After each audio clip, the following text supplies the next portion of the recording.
All right, class, so you're due now today.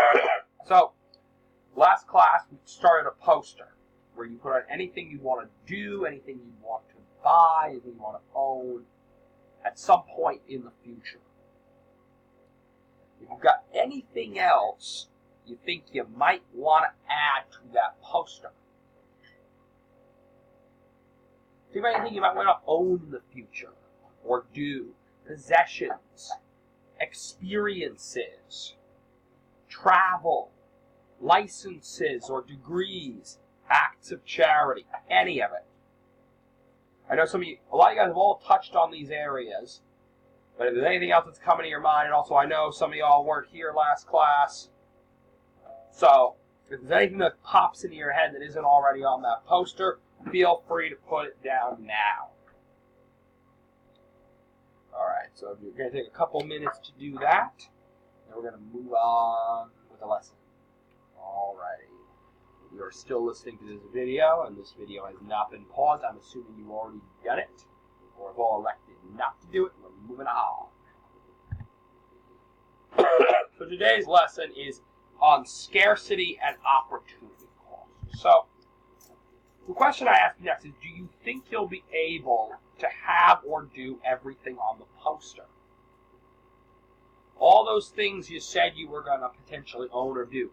The houses and the stocks you were going to buy. The wife and the kids you were going to have.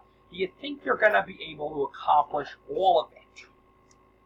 And if you're thinking no, why might you not be able to accomplish all of these tasks?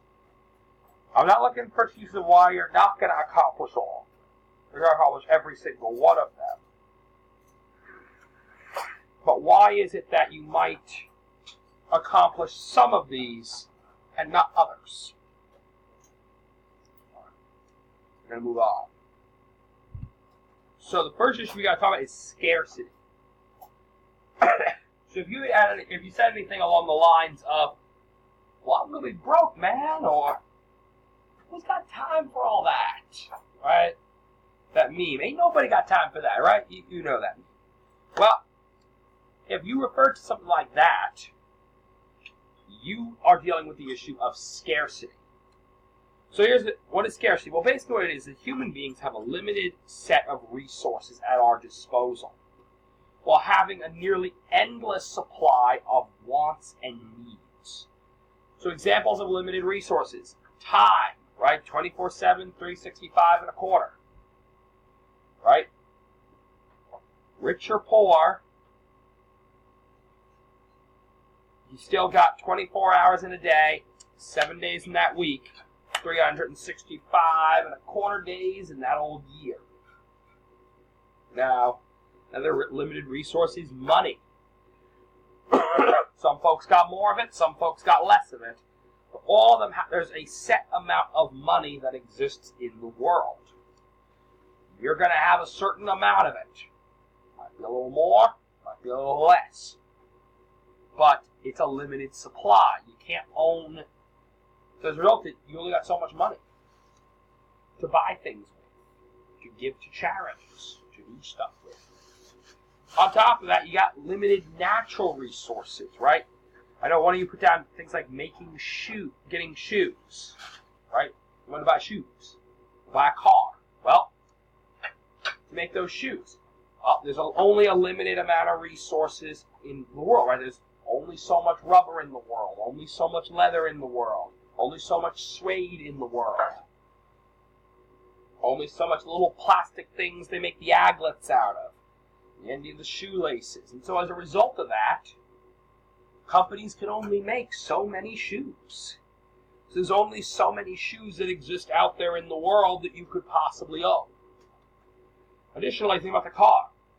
Not only is the car made of limited resources, the iron ore used to make the steel that the frame is made out of, the petroleum used, the oil used to produce the plastics of the body, but also the plastics of the fuel oil that runs the car. I say fuel oil because it could be gas, it could be diesel, but either or. So all of these things are limited resources, right? There's only so much of them in the world. prices on to some extent. There's only a limited supply, so who's going to pay more to get a hold of some of that supply? Another issue we come to is human concentration. Multitasking, even though people love to multitask. Oh, I'm a great multitasker. I can do 3 things at once, and I got a job, and I got a side hustle, and yeah, sure. People like to say that. But your brain can really only concentrate on so many things at one time. You can only do so much at any given time. So that's another issue. So because of this, since resources are limited, it's impossible for everyone to own or accomplish everything within their lifetime. In other words, scarcity necessitates choices. If there's one phrase out of this slideshow I want you to remember, it's that one: scarcity necessitates choices. Why we gotta talk about scarcity? Because that's what makes the economic choices happen, right? If there was an infinite supply of money in the world, or an infinite supply of food in the world, there wouldn't be much need for economics, because there'd be an endless supply, and people could just take what they needed when they needed it, or what they wanted when they wanted it. But fortunately or unfortunately, that's not the world we live in. Instead, there's only so much money in the world. There's only so much food in the world. And so as a result of that, we gotta make choices, right? Give me that analogy, money versus food. How much do you want to spend on groceries, right? You gotta, do you want to buy that steak for dinner or not? You're going to spend a lot more if you want to make that steak and potatoes dinner than if you're willing to have the mac and cheese and a bag of potato chips. But is it worth it? There's scarcity, right? You can't have all the money in your account and all the groceries in the pantry, right? You're going to have to choose some. And in some of that money to get some of those groceries. There's only so much of it, right? If you had an infinite amount of supply of either money or groceries, you could buy it, you could secure as many as you liked. That's not the case. So then we're talking about opportunity cost. So, as if costs aren't confusing enough, not all costs that exist in the world are monetary costs. Right? When we think of how much something costs, your first point is the monetary cost. How much money do I have to pay to buy that item, right? How much does that car cost? That's the monetary cost. There's another type of cost, which is the opportunity cost. So let's go the other way. Out of all the resources in the world, one of the most egalitarianly divided is time, right? Everyone only has 24 hours in a day, 7 days in a week, 365 and a quarter days in a year. That's it. That's all you got. How you use it is a different matter. And some people have other luxuries that give them more leisure time than other folks do. But regardless, whether you're spending that day petting at Mar-a-Lago, like certain people, or working in a steel mill, or hustling on the streets, or playing NBA basketball, whatever, each of those guys, you're the president, the NBA player, the guy doing his street hustle, or the fellow working in the steel mill, you still only got 24 hours in that day, 7 days in that week, and 365 and a quarter days in a year. So because of that, you can only do so much, right? You can't, if you've only got so much time to do certain things, you can't be doing 2 things at once. And then we get into opportunity cost. So opportunity cost is an economic term used to express the cost of one action in terms of the forfeit opportunity to take other actions. So in other words, when you choose to do something, whether it's spend money on something, or get a job, or spend time with the family, or give to charity, whatever, that comes not only at the monetary cost that may or may not be charged, but in terms of an opportunity cost.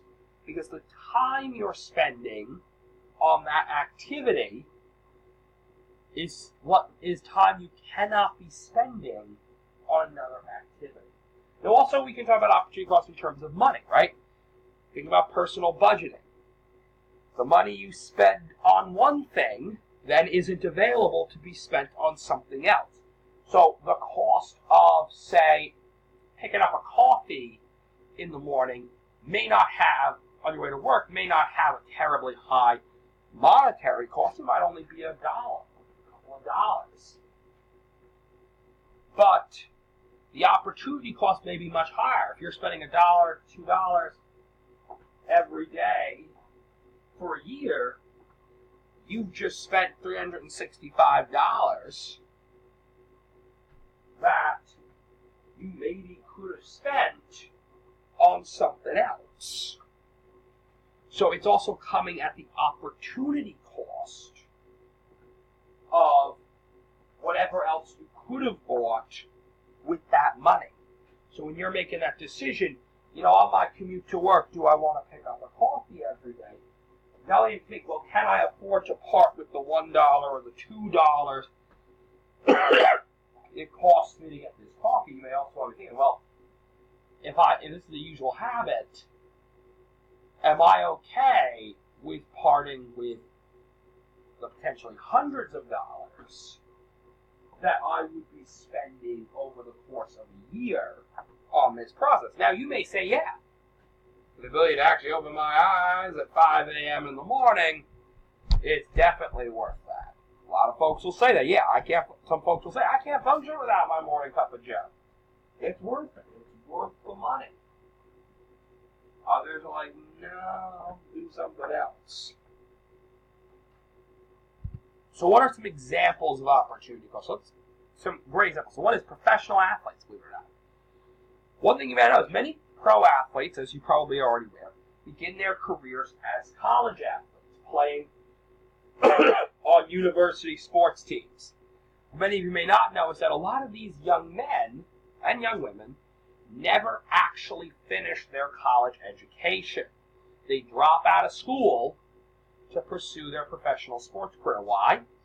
Well, if they'd stayed in school for the remaining year, 2 years, 3 years, sometimes even 4 years, depending on when they're drafted, they would be passing up potential earning income. That's a year, 2 years, 3 years, even 4 years of professional athletic pay that they would be passing up in order to finish their degree. And so for a lot of these athletes, the opportunity cost of missed earnings outweighed the degree they might have earned if they remained in university. So in other words, they're saying, look, I could go play for, the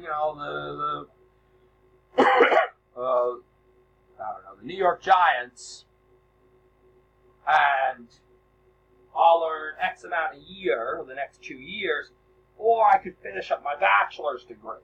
And they said, look, the money I'm going to earn playing professional sports is worth more to me than having that bachelor's degree.